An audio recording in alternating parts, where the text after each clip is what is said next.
యోగా దినోత్సవంలో పాల్గొనేందుకు విశాఖ వచ్చిన మన్యం జిల్లా వాసులకు ఇబ్బందులు తప్పలేదు. అధిక సంఖ్య బస్సులు వేసి వీరిని సమీకరించినప్పటికీ సమయానికి వసతి సౌకర్యం లేకపోవడంతో ఆరు బయటే పడుగాపులు కాయాల్సి వచ్చింది. ఆంధ్ర విశ్వవిద్యాలయం ఇంజనీరింగ్ కాలేజీకి సమీపంలో వీరంతా చెట్ల నీడ వెతుక్కుంటూ దర్శనమిచ్చారు. తమ వెంట తెచ్చుకున్న లగేజీకి భద్రత లేదు. ఉదయం అనగా అల్పాహారం తీసుకుని బయలుదేరిన వీరికి మధ్యాహ్నం భోజనం సమయానికి అందక అలమటించడం కనిపించింది. వీరంతా రాత్రికి ఎక్కడ బస చేస్తారు, ఎప్పుడు తిరిగి వెళ్లే సమాచారంపై అయోమయం నెలకొంది.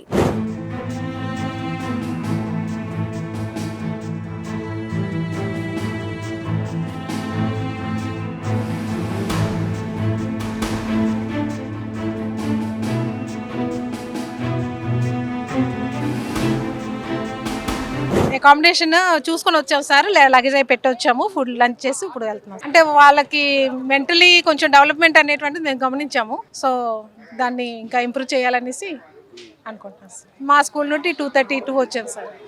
మా Paderu sir, girls Paderu. ASR జిల్లా శ్రీకృష్ణాపురం పాడేరు మండలం.